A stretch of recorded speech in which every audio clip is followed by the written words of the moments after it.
1 D021026 dari kelas 1A Prodi Pendidikan Biologi.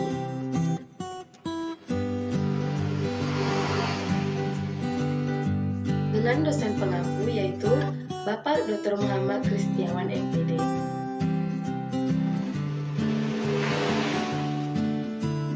Kali ini kita akan membahas tugas pertemuan yang ke-14, terdiri atas 2 materi, yaitu yang pertama, 1.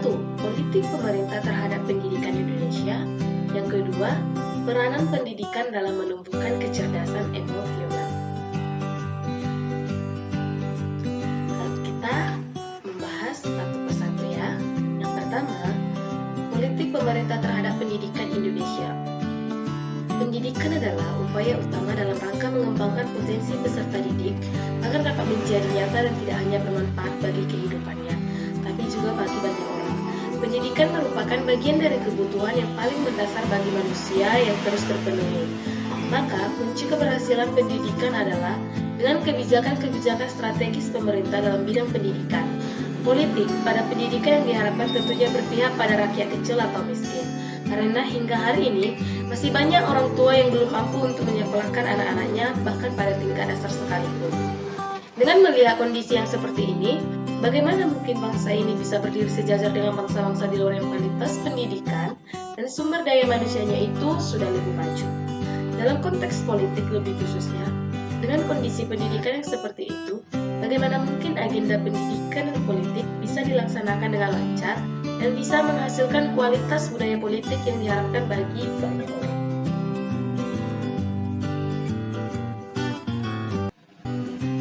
Maka, seharusnya agenda pendidikan dan politik memberikan seluas-luasnya kepada seluruh rakyat untuk belajar atau mengemban pendidikan setinggi-tingginya, tanpa ada celah diskriminatif sekecil apapun.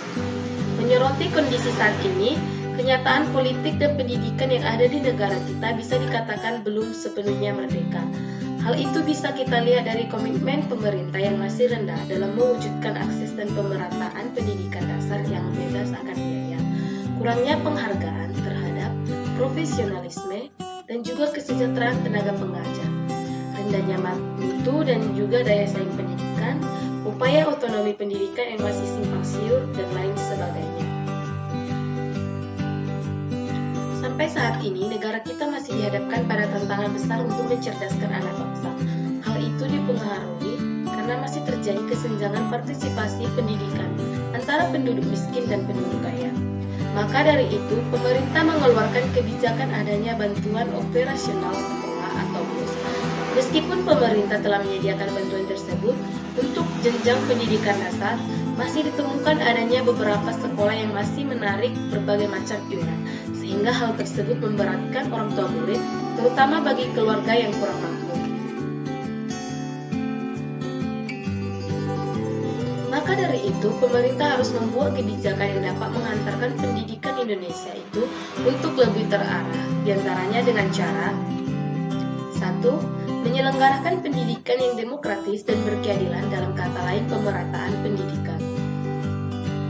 2. Perbaikan kurikulum di mana pendidikan lebih diarahkan pada sistem yang terbuka, gunanya untuk membentuk karakter dan pengembangan potensi yang ada di setiap diri siswa.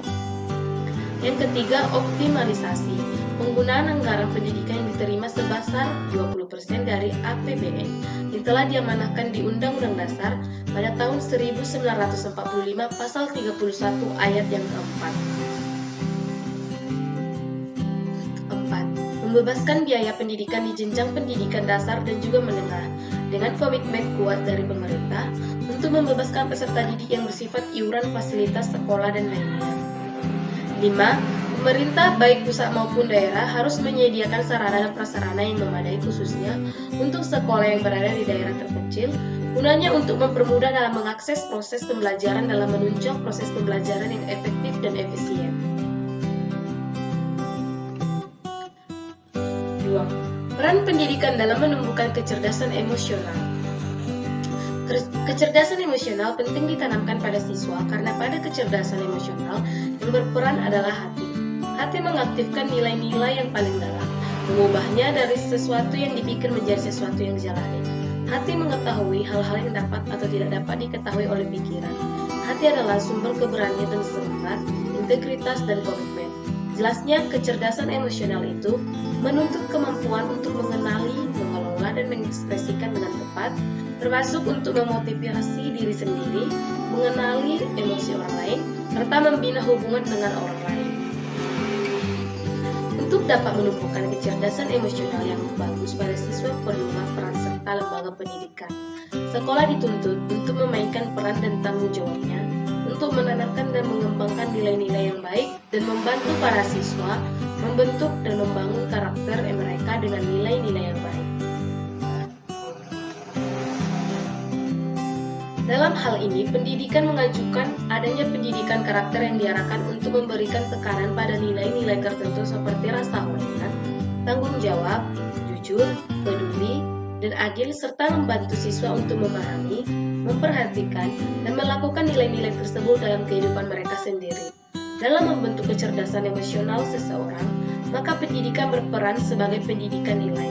Hal tersebut sesuai dengan tujuan pendidikan nasional yang diamanahkan dalam Undang-Undang Nomor 20 Tahun 2003 tentang Sistem Pendidikan Nasional Pasal 3 menyebutkan bahwa pendidikan nasional berfungsi mengembangkan kemampuan dan membentuk karakter serta peradaban yang bermartabat dalam rangka mencerdaskan kehidupan bangsa. Pendidikan nasional juga bertujuan untuk membangun potensi peserta didik menjadi manusia yang beriman dan bertakwa kepada Tuhan Yang Maha Esa, berakhlak mulia, sehat, berilmu, catat, kreatif, mandiri, dan menjadi warga negara yang demokratis serta bertanggung jawab. Ada 3 cara untuk menumbuhkan kecerdasan emosional. Yang pertama, sekolah harus mengarahkan siswa untuk merespon berbagai macam masalah yang muncul dalam masyarakat. Yang kedua, memberikan pengetahuan tentang arti penting komunikasi dan kepedulian terhadap sesama, sehingga siswa termotivasi lebih banyak bersosialisasi dengan orang lain. Yang ketiga, guru hendaknya selalu menumbuhkan optimisme dan percaya diri pada siswa. Sekian materi yang dapat saya sampaikan. Apabila ada kesalahan, saya meminta maaf. Terima kasih telah menonton. Sampai jumpa di pembahasan berikutnya.